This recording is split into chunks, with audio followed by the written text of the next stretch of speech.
All right, guys, and welcome back for game 2. I'm John, the false app. Wait.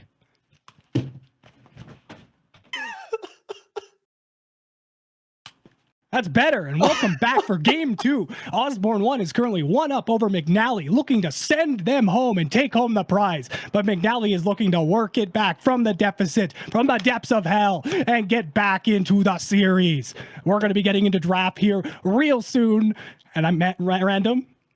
We're going to get in picks and bans, but now they're not even hot takes. We have information. What does McNally need to change to come up on top of this game? First of all, welcome back, John. The Batman hat. This is how you know it's serious, guys. The Batman hat's on. John's ready and waiting. And now in terms of McNally, blue side this time, they don't get counterpick. They used their counterpick on the Wukong, which didn't work into the set. I think McNally needs to basically, at this point, realize that top side is probably not something they're going to be able to win in lane and just neutralize it. Go something tanky. Yes, set does more damage if they grab a tank, if they show stopper or tank, but it's not about that at this point. It's just about making sure Bai doesn't reach the state where they can 1v5 again. Yeah, exactly. Just like mitigating that too. And it also kind of threw McNally off of their game, I think, because McNally has actually focused a lot in their previous games on like just playing around the map and playing around that 4 bottom core. But because their jungler just got displaced, their dragon timers and stuff got off, I think they kind of got flustered in the early game and kind of like just didn't know what they're doing. They brought it back though and managed to focus in the mid game. But unfortunately, I think it was a little bit too late and they just weren't completely back on their game by that point. So I think getting flustered in the early game did cost them quite a lot. So as you said, I think that is the main thing to focus on. Yeah, and no changes here in the bans from either teams. Even though they swap sides, it's the same set of bans coming through. And you know what? I think maybe change up the Jinx, as well. Maybe change it into Tristana, because the Jinx didn't have impact, unfortunately. Wasn't really able to do anything. And this might be the first change we kind of see here, because the Hecarim got first picked. Yeah. Scorpion back on Captain Flowers is appeased. I think it's good for them to pick up the Hecarim, though, because it was such a dominant pick in the last game. And the Nunu, even though they did have pretty good jungle control and stuff like that, I think where they did struggle is they just didn't have any more damage. So a lot of these fights where like the Nunu would be in there, like just the damage differential from the Hecarim re-engaging was usually enough to just swing it in Osborne's favor. So I think it's a really, really good pickup to pick up early. I think the Vlad going through, the Vlad was very impactful, but I think like the Nico and the Vlad had a good lane. So I think this is a good pick to go into.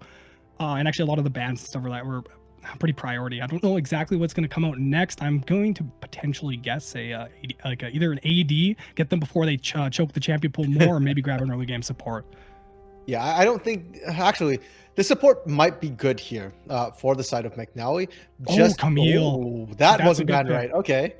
Not the tank I was hoping for, but Camille has a pretty decent laning phase in general. You might not win it, but you should be able to survive it here. Now, my concern was that last game, we did see the Thresh taken away, unfortunately, from Victor on Osu. And the Morgana really didn't look that good, didn't really feel impactful. We were just saying, I feel like we hardly even mentioned Victor on Osu, because Victor didn't do poorly, just didn't have much of an impact. And so now the Thresh will likely get banned away again.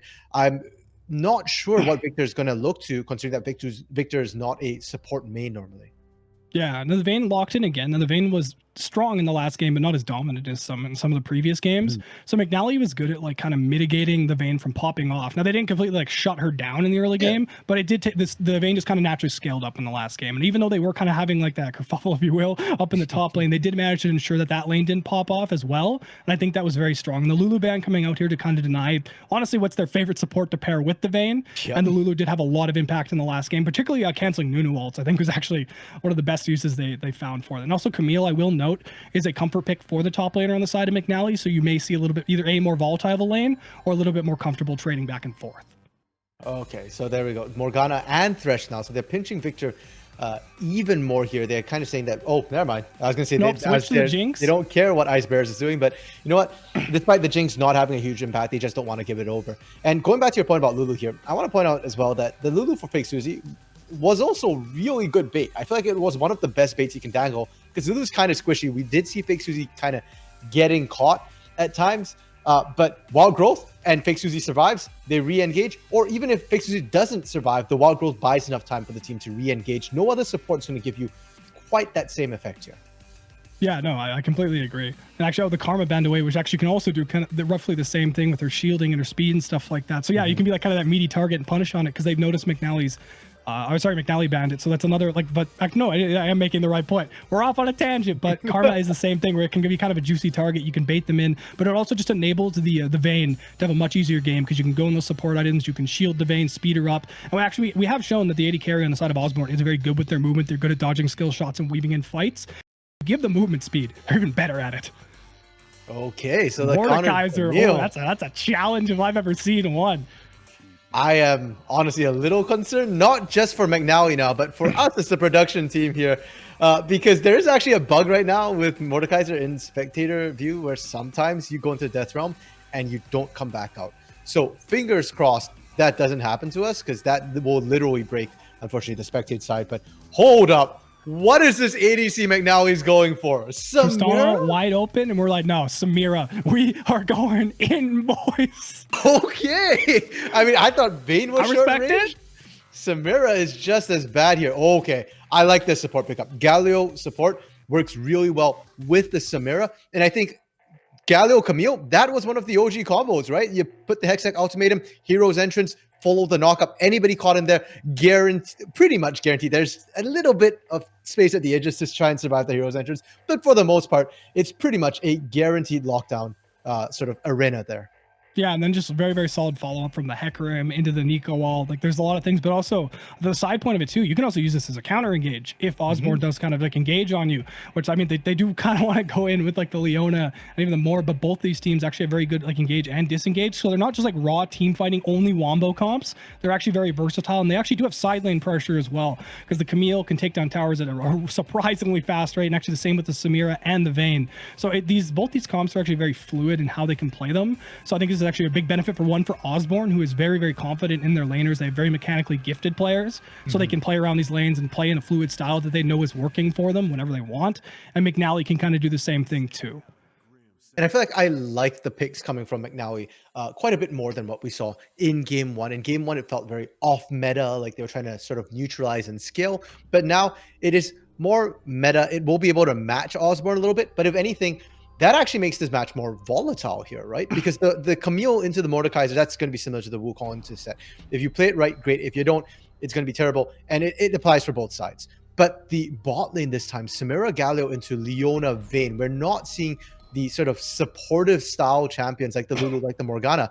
When you see a Leona, when you see a Galio, you know there's going to be action. When you see a Samira, it's going to be double the action. As to the Vayne, I don't know how that's going to play out in lane necessarily. I feel like it's not as strong as Samira in that sort of 2v2 matchup, but late game, the Vayne will just absolutely shred. You buy yourself, what is that, 1 second with that Blade Whirl for the Samira, but Vayne's just going to wreck you.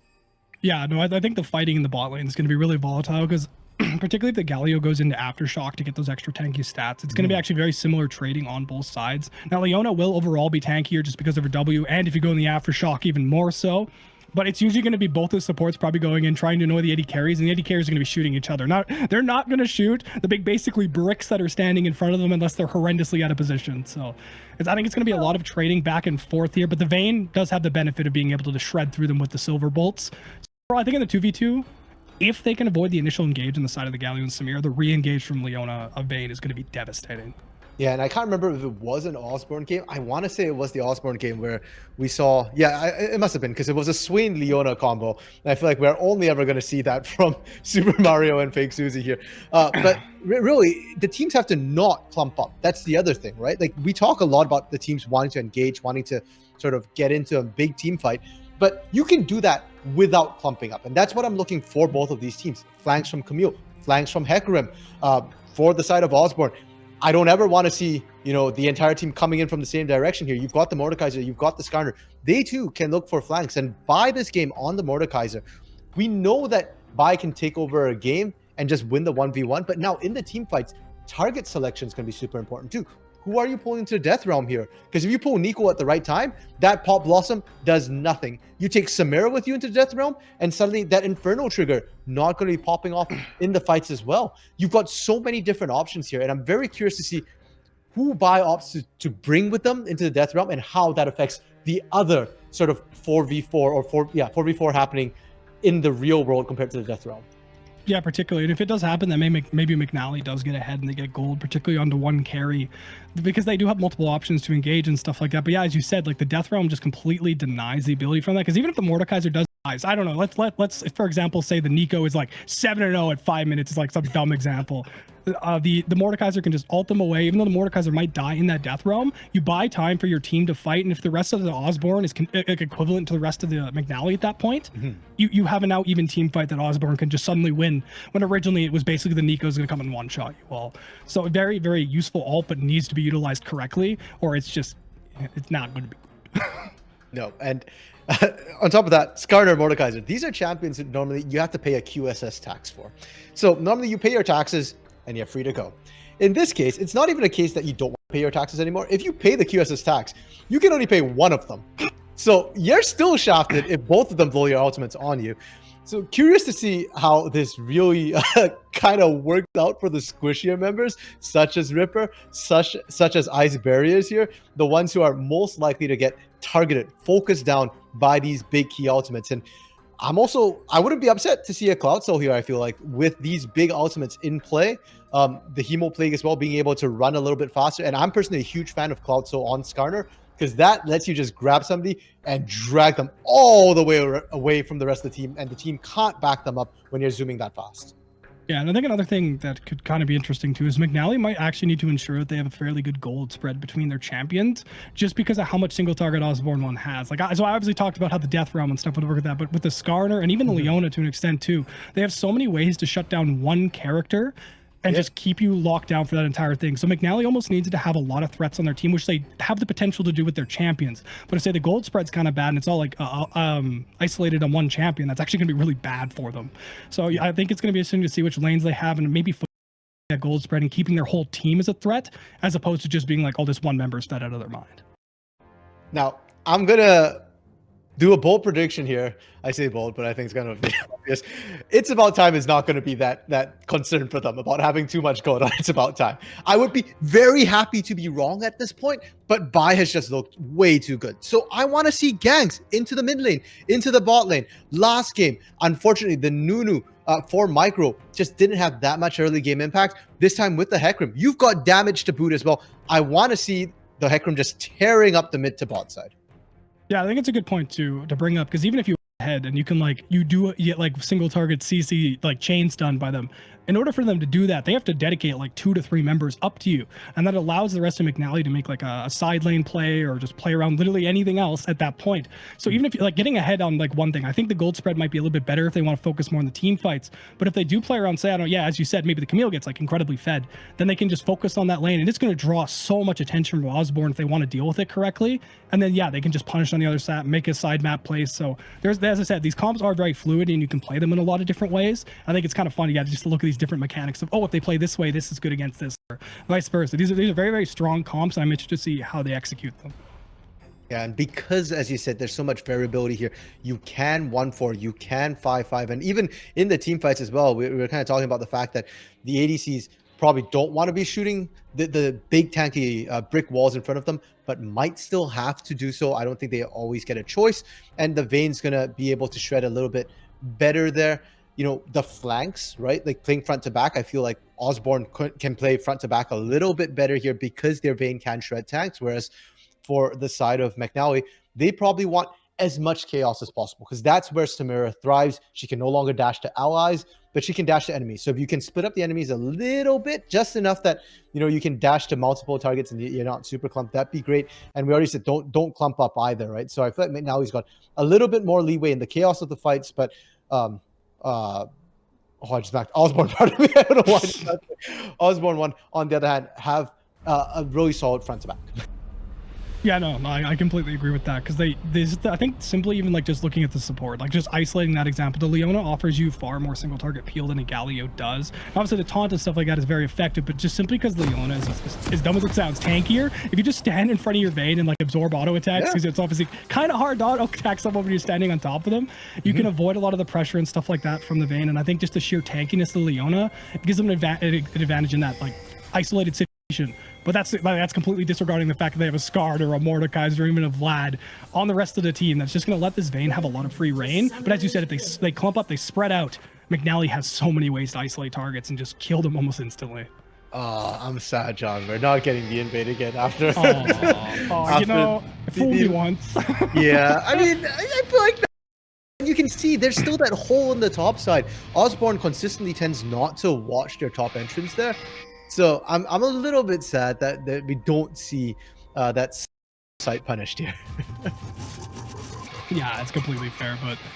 Yeah, maybe McNally wanting to play, I don't know, like a little bit safer or something like that after the result of that game. Now, I think, yeah, they should maybe like go for the explosive lanes and stuff like that, but maybe they might be a little bit rattled, a little bit of a little bit of psyche going down from that last game. But overall, if as long as they're playing like consistent and aren't too rattled, I think this should be a fairly even game because as we pointed out, like there's just so much volatility in these comps, and if each team executes it correctly, it's gonna be a beautiful thing to watch.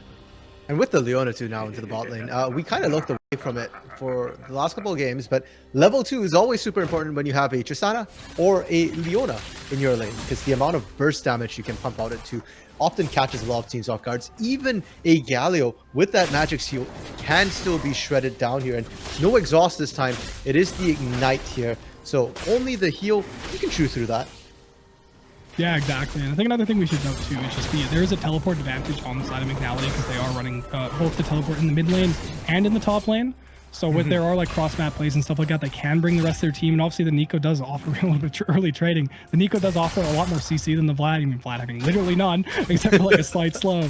So the TP plays and stuff like that from a Nico are obviously going to be likely a lot more impactful, especially in the early game when the levels on the champions and just overall CC I think is a lot more important. To just like confirm kills and stuff like that than say like the Vlad roaming down in the early game when he kind of just tickles people. Already level 2, like the bot lane, low class and Fake Suzy. They just, Fake Suzy just steps up and instantly Ice Barrier and Victor. They're just forced off the wave completely here. And that's what happens when you're short-ranged ADC. Like any other ADC would have been able to farm against the Vayne, but because you're the Samira, you're just gonna have to sit back and wait till the wave crashes into you. Yeah, exactly. You see some early just pathing from the junglers. I'm kind of. Which lane do you think the junglers are going to focus? Are they going to go kind of for that counter jungling early like they did? Are they going to go fight over Scuttle, or do you think there's going to be some early lane ganks? Ideally, I would have thought they're going to gank a lane, but the problem is the lane states aren't good. Micro is up the top side, and It's About Time is shoved in so far right now that there's just no gank potential. Mid lane, you've got a Vladimir who's past level 2. The pool's available. You don't have a gank path. So I think Micro just farms up right now. Mohammed is in a very similar position, but maybe he can look mid. There is the ward already, so that gank would go awry if they tried, but they don't know that, so maybe you see a gank mid from Mohammed. Yeah, so actually both junglers, I think, were spotted on the 2 wards on the map, so everyone is aware where they are at the moment. So as you can see, the lane's kind of like playing a little bit safer and kind of playing reactively to that. Probably, not going to see the early game gank just because both the locations of the junglers are known. Yeah, Micro trying to see if they can find anything in the enemy jungle, but everything's been cleared out now. Might be able to get a gank. The biggest flank, all right. Maybe a jig. Oh, is he just going to back, or is he looking still jungle? No, I think he's back in the okay. You saw the ward go down. You know what it's doing? Oh, no. Oh, no, he canceled the back. Okay, risky. Oh, he's waiting. Yeah, the wave is pushing. It's a huge wave, too. Like, that's a double wave. That he, okay, never mind. He's just going for Krugs. He just wants the Krugs. he just wants the gold. No, you're fine. You're fine. But also, I think actually fighting in that wave might have been like, they have a lot of initial burst damage, but if they don't kill him in the initial burst there, the mini wave is going to do so much damage to the both of them. So it might actually be one of those kind of scary 2v1 situations. Yeah, and that's a Conqueror Mordekaiser as well. Deceptively tanky, not quite level 6 yet. Mohammed is going to now realize the Krugs are gone. Just a second too late. Yeah, nice try. Really ballsy play for Micro, and Micro loses nothing for it. There were pings on the bot side. I was actually wondering if Osborne knew and was calling for an invade to the bot side, but it looks like they thought Micro was bot side there. So nice free takeaway from Micro. We lose too much for it, we'll be able to run back out into lane, and this time should have much better lane states to look for on the bottom side of the map, because low class and Fake Suzy are just shoving non-stop here. But on the counterpoint is actually like the vision from on the side of Osborne rather is actually fairly good now. They have that bush warded, they spot the Hecarim, but they also have vision all up along the river as well. Like all expired, of course, when I go to talk about it, but really, it was good there. vision on the bottom lane to just like control the wave, and like they know that maybe they are looking for a gank when they are pushed up this far, but they have so much vision and their jungler's bottom, so they're not supremely scared, and they just have a little bit of fighting up in the top lane. Ball pulls them back, gets the Mordekaiser passive down, and the Conqueror just heals him up, and that's a massive trade going in favor of Bai up in the top lane. And that's going to be the story of the top lane here, right? Like, we see the Grasp of the Undying Camille versus the Conqueror Mordekaiser. So if It's About Time ever gets caught by that pullback, then they're just going to basically suffer here. Mohammed able to sneak in McNally's here. got That the vision. vision. Yeah, the vision control was good enough, solid enough, that they're going to be able to sneak away this early Inferno Drake. A little bit more damage doesn't feel too much, but I feel like for the bot lane especially, that little inch of damage could make all the difference here. Yeah, no, I completely agree, because it is such a volatile bot lane in that fact. But yeah, with particularly if they end up in an extended fight where maybe they misstep a little bit of the Galio, messes up the engage, just the sheer damage from the Vayne, and then added with that just slight damage buff, I think is going to be like the X factor to pushing that lane in any way. I also want to point out that on the cheater back that It's About Time got from the very, very fast did pick up a call here. So It's About Time really not looking to dominate the lane, looking to kind of just go even and skill up. And I think that's a good decision based on what we've seen so far here. You don't need to win with the Camille. You will still do a lot. And just investing for that mid-game power spike, probably a safer alternative, especially considering how quiet the game's been. Almost 7 minutes and really no ganks yet. Yeah, no, exactly. And I think going up towards that mid lane power spike too is pretty good. But also you can just force a lot of side lane pressure just simply from how quickly Camille can melt through turrets. And with just how responsive the core of McNally is, with like just how much CC they have, and they actually have a really, really good wombo combo built into those 4-person core. They can look for cross map plays and stuff like that. Maybe try and catch Osborne slacking a bit, if you will, if they decide to overcommit onto the Camille up in the top lane. Yeah, the only thing that I have against the support gather right now is the fact that you can't rotate it to the top side immediately to back up. It's About Time here. The best you can do is help out Ripper. I got confused when It's About Time's no showed up in the mid lane as the Nico kind of changed there. Oh, are they gonna bait this? Super Mario kind of low though from that last bit of trade burst. The Hecarim is available though, so they could turn this gank around if they decide to overcommit. It's About Time is coming. Yeah, they don't know. Oh, we got the gank. It's a big root coming Everyone. down. Locks down the flag, gonna keep the pool in the thing. The X-Deck ultimatum secures for his blood. The TP is coming down, but there's so many people on bio now. But a good rotation from Osborne. Maybe able to turn this around. Back in the Hecarim. They might have to re-engage with this, or just let the Hecarim die. But no, the Hecarim too tanky. But he sent him to the Shadow Realm. But unfortunately, the Shadow Realm is with the turret. But Bai still managed to secure the kill. They're a little low on health, and the bot lane has roamed up from the side of McNally, and they managed to trade back. And overall, going in favor of McNally. Everybody pawing it again. McNally just the more responsive team here to back their team up, and they win a 2v1 here. Great bursts of action, and more importantly, it's great where it went. It went to the solo lane. It's about time. Going to be very, very comfortable with that small lead, and already in the mid lane, Ripper has shown that the Nico into Vladimir definitely favors Ripper's Nico at least, and having that early kill will certainly help out. Maybe they can look for a regank here.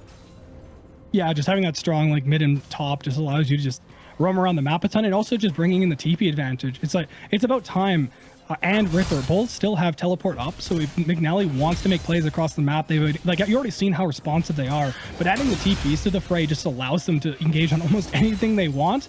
While with the TP being down on the side of the Mordekaiser, he just simply can't respond at this point. And Mordekaiser's turret take really not the greatest across the game, because he does build into that AP, kind of takes until he gets Nashers to get on that, but still pretty weak in comparison to say something like the Camille. So can't trade a whole lot outside of XP, but a little bit of a gank maybe coming down in the bot lane here. I think they might know something's up, but as long as they don't go for a trade here, they should be fine. All the waves pushing up. Oh no. So patient. And the lane state's moving up in there. Oh, I think it's about time to strike. And here's the starter coming in. The flash comes down, suppressed on to the Samira, and Samira is not getting out. So much lockdown, but they may be able to get onto the, no, a little too tanky, but so much damage and going to force the back. That's a massive gank. So much patience being shown by the Osborne jungler there. A bit of a micro interaction here, but generally when you've got the Gallo support against a Skarner, you never want to be on the outside of your lane there. You always want the Gallo to be there. So even if the Skarner flashes, the taunt still has a chance to go down. And if you taunt up the Skarner, then sure, Victor might die, but as a support, that's your lot in life. That's worth it. Seeing your ADC go down, not worth. They did manage to answer back. Micro getting Herald here, so depending on how they drop that Herald, how they use it, that could have been a worthwhile trade. Yeah, no, exactly. And this looking like reset. Oh, we got a mini TP coming down from the, I think it's the Nico coming down here. Ripper looking for it. Flash investing into the heel, trying to run away, but Ripper with the speed.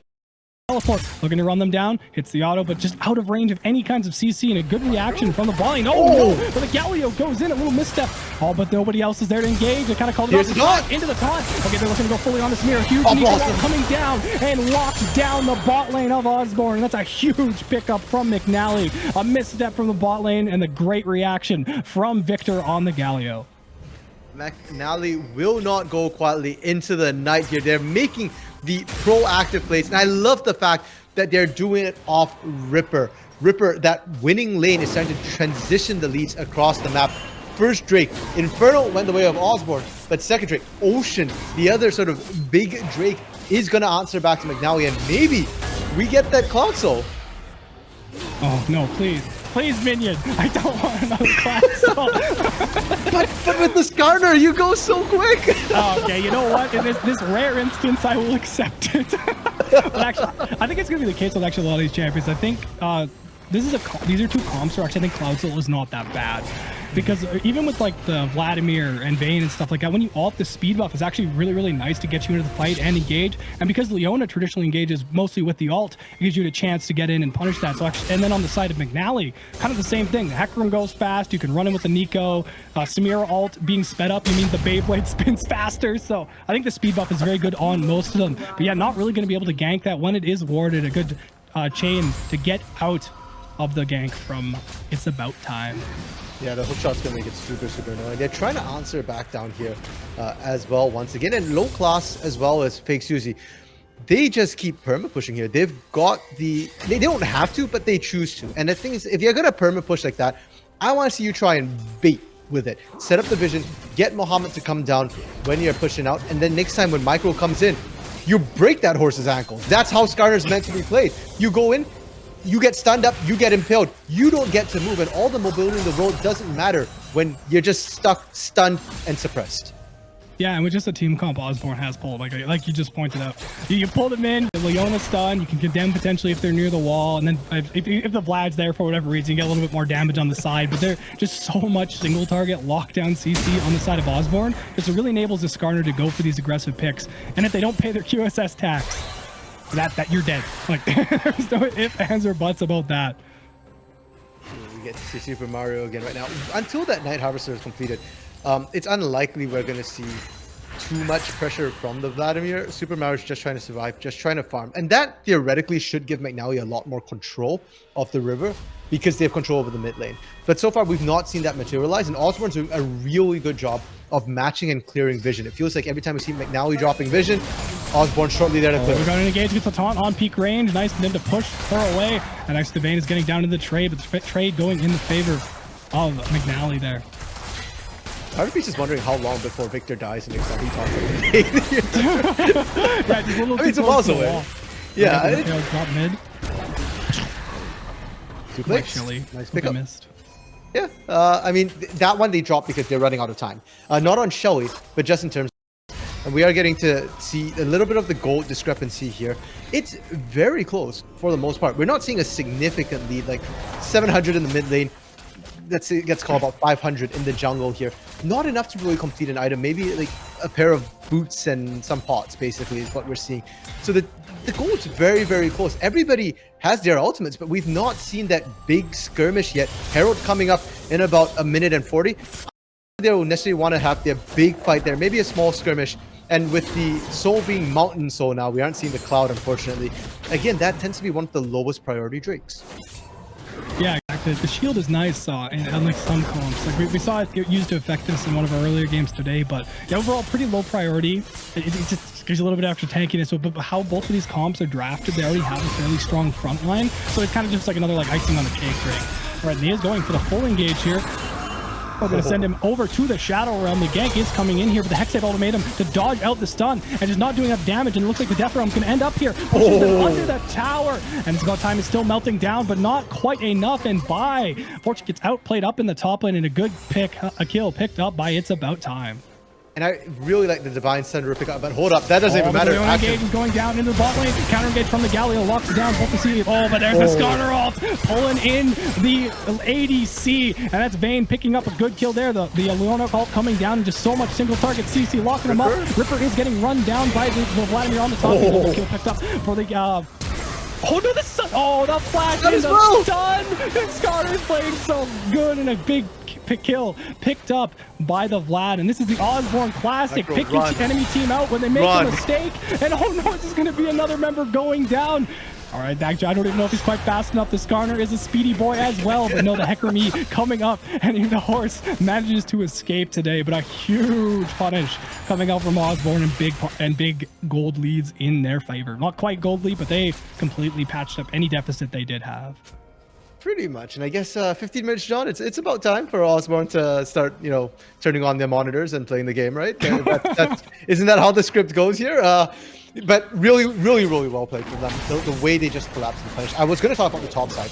The Divine Thunder pickup from Camille is kind of old school. That's not necessarily what we see from Camille's nowadays that much, but I like it because you're going into the Mordekaiser. If he Death Realms you, between that and Grasp of the Undying, even if you don't win in the Death Realm, it should buy you enough time to get back out of the Death Realm, at which point you can just hookshot your way out, or if you have backup, like we just saw with Micro, you can punish for that.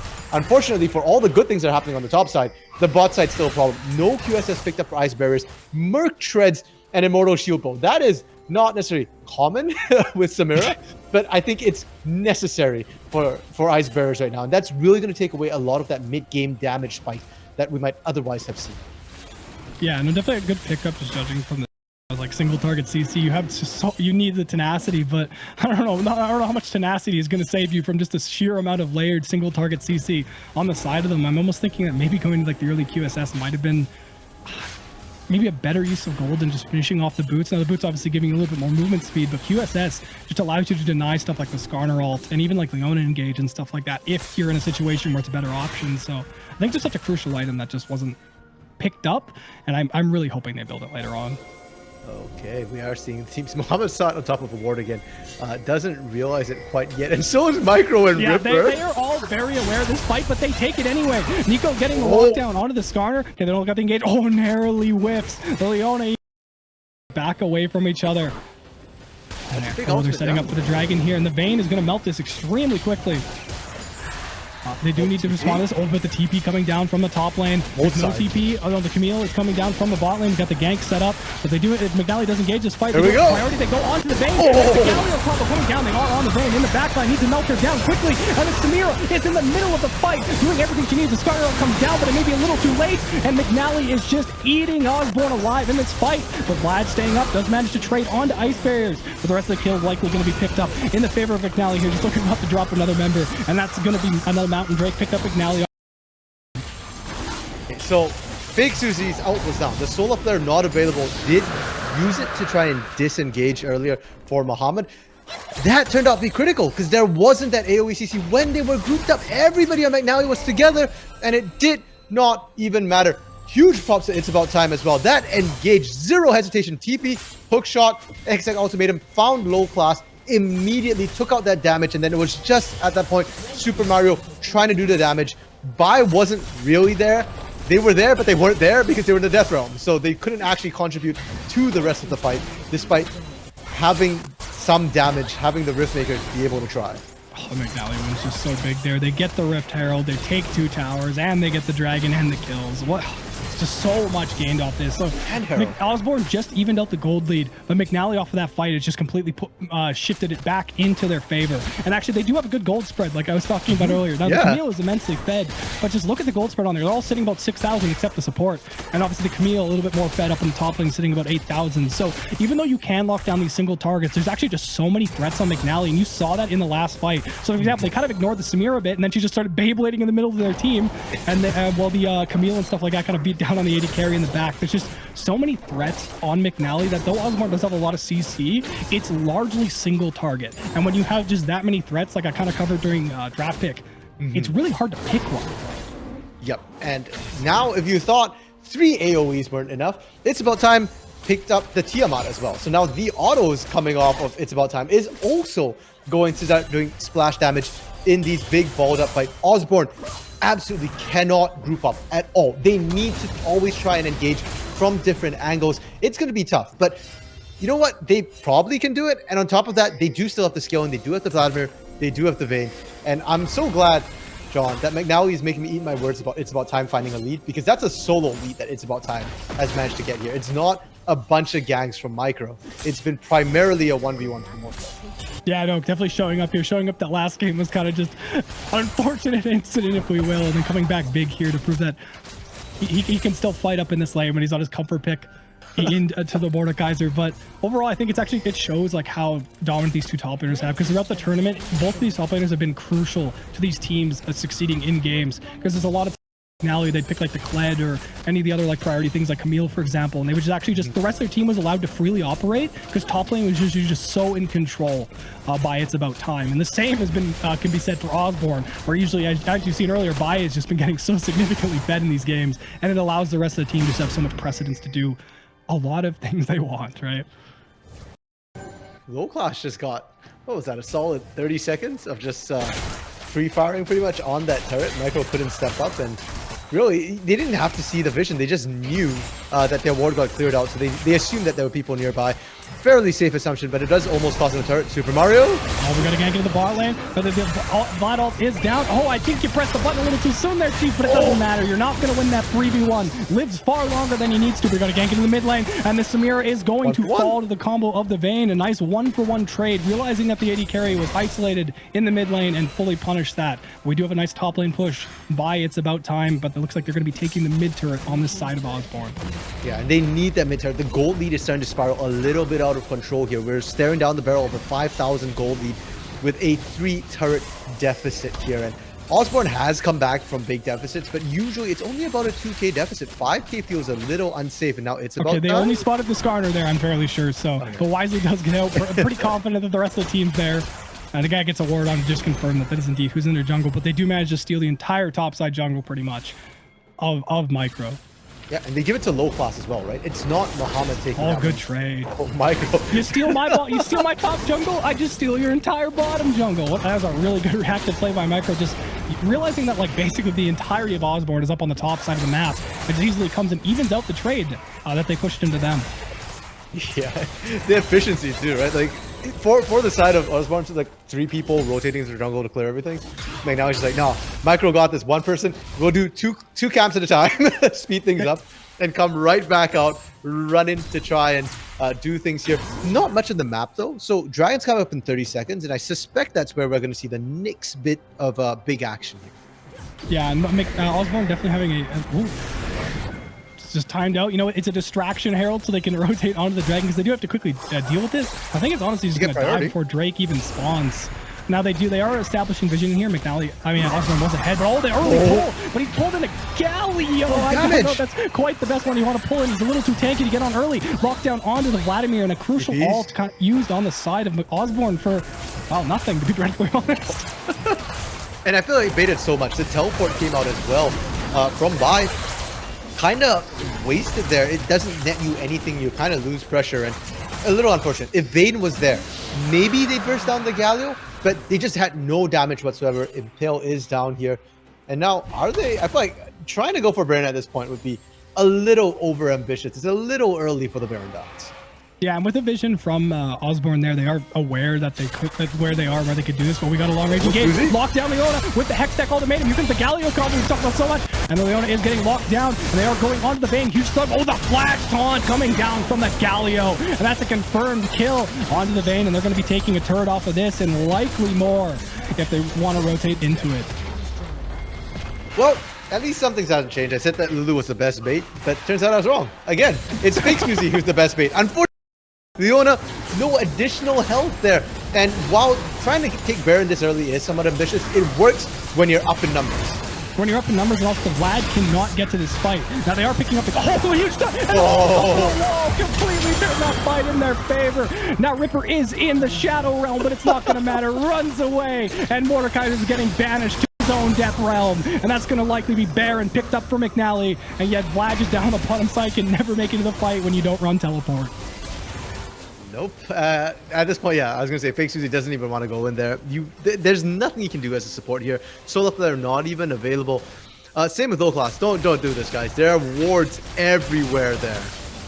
Yeah, they're very aware and have such a good map coverage. Actually, the ward coverage from both of these teams has honestly just been pristine for the most part. They've been like, they're always warding around the objectives they want to take. They're taking priority, and they're covering a lot of approaches. Like the amount of times the junglers have been spotted, particularly in the early game, just by wards placed in their jungle has been huge. There's a lot of times where they have gotten good counter jungles, but the enemy team has been aware of it and punished it. Yeah, and so far, even within this game, we've seen so many times where members of the team are just sat on top of a ward.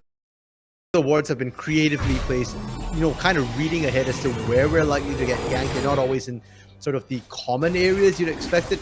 And the teams have just done such a good job in terms of controlling the vision here for each side. Now, Baron was picked up by McNally, so they're the ones who want to try and make a play here. Inner turret's available top and bot side if they're looking for gold.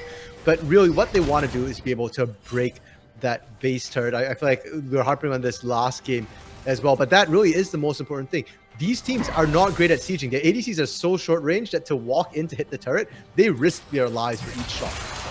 Exactly. I think actually a cool thing you're seeing with the versatility of this comp is you see the Camille pushing up there, and they're all kind of splitting up, utilizing this Baron buff across the map because they have champions that can act as split pushers, but also are useful in team fights. So it allows them to utilize this Baron buff as much as humanly possible, as opposed to some comps where you completely dedicate yourself to the team fight, and this option is completely off the table. But speaking of, that was a beautiful good dip. Delays it a little bit, but the Hextech all the minute too big. The Scar coming down, taking two shots, but the Camille is simply too tanky, and the Scar is locked under the tower. They're going to clear up this wave, use the Baron minions. I don't know if they're going to take, no, they're definitely going to take this fight. It is a 4v3, even with the health on the Camille. Got Divine Sunderer and Grafton and Dying to just heal up if they go for the engage. Beautiful turret take, and they are trading up mid at the exact same time. Beautiful punish, and on the tower dive for McNally, and they are just running it home and taking as much as they humanly can right now.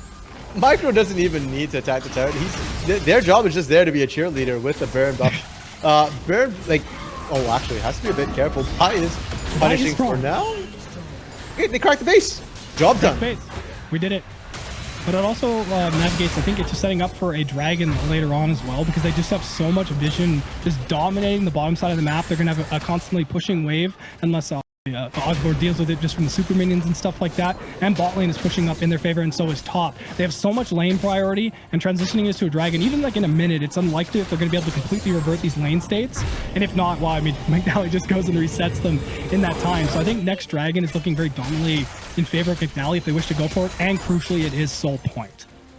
Yeah, and so there's a little thing about minions here where their damage actually increases as the enemy turrets go down in their specific lane. So despite the fact that they might not have supers pushing in any of the lanes, they should have pushing lanes top and mid here. And if there isn't a pushing lane, there will soon be a bounce back with an absolutely massive wave. So for the side of McNally, they just really need to focus down on this bot lane. That's the only lane where really it might not auto push for them. And it fits perfectly considering they want themselves a Mountain Soul. Yeah, getting some vision down here. It's about time. Sitting in a dominant position. Now they got the on for the Vlad. The Hextech ultimatum coming down. Still has W, but is not going to be able to escape from the meaty Tom. It actually just barely gets out of it, but it dies on anyway, and that's a huge pick going down, and you can't even contest the dragon now as a free soul going over to McNally. Yep, that was also solo player being thrown down there. The cooldown at this point is lower. It is rank 2, so will not be up necessarily for this inner turret, but should be up in time to try and contest on the inhibitor turrets. And it feels so weird to me that Osborne is going to have to try and contest at their own turrets. It's not a mutual objective, but it feels like one because you're so far behind. Yeah, definitely when leads like this get up, and I really love how McNally's playing around the map. They have this like tons of pressure in the mid lane, and they use this to just ensure that their bot lane's pushing up and their top lane is already pushing up. It's by design, and they might be looking for a little bit of a fight here, but no, wisely backs off. But look, Camille's just trading so much in the bottom lane, and the top lane is almost pushing as well. This is just going so in favor of McNally right now. Oh, but it's about time now. Just the hook shot. You can't really get on to the Camille, but a nice pull onto Ripper gets a little bit of damage off, but not enough to engage there. I mean, right now, with the mid and top down as well, You're not safe rotating. Oh, Postman. Oh, there's the QSS stacks coming out. And this is going to be Osborne going down. Oh, no! The Nico off from the stun. Galio slams down into the base. The Vayne is in the back line, still alive, but you can't get away from so much CC. And the Skarner is likely going to be run down by the horse. And McNally takes that fighting, dominating fashion and will likely close out the game. But no, he gets out. The Scorpion is superior to the horse. You've seen it here, but it doesn't matter if your animal's better if you're still losing the game. And that's McNally tying up the series 1-1 against Osborne in dominating fashion.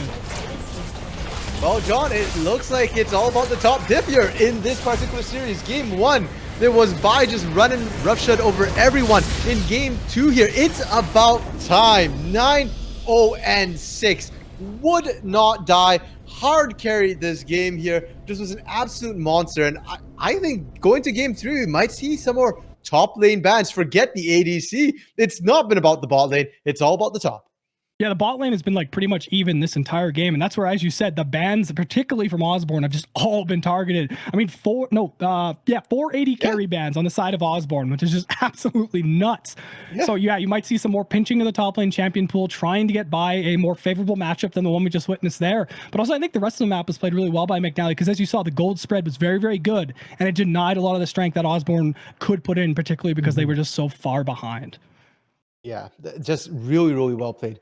Overall, that Ripper on this Nico is also quietly a problem. The stats don't look as impressive, but recall the early to mid game, a lot of rotations by Ripper, almost more, I want to say, making the moves throughout the early to mid. So is it ban worthy? Probably not. But the Vladimir is not answering in the early game. And if you don't have enough bridges, if you're going to pick the Vayne, for example, and you're not going to win the bot side, you don't have enough pressure on your top, then you're going to have a problem. Maybe it's time to consider what else is there? Kassadin? That's even worse, I feel like. And I was not impressed by Super Mario Swain, so I feel like the Vladimir is better. In which case, it feels like it's coming down to, at least for Osborne, Bai has to win. It's just that simple. Yeah, it's just that simple. Well, that's some good intakes, but we're going to go quickly shoot off to break. Series is tied 1-1, and we'll see who gets to take home the championship after the break. We'll see you all there.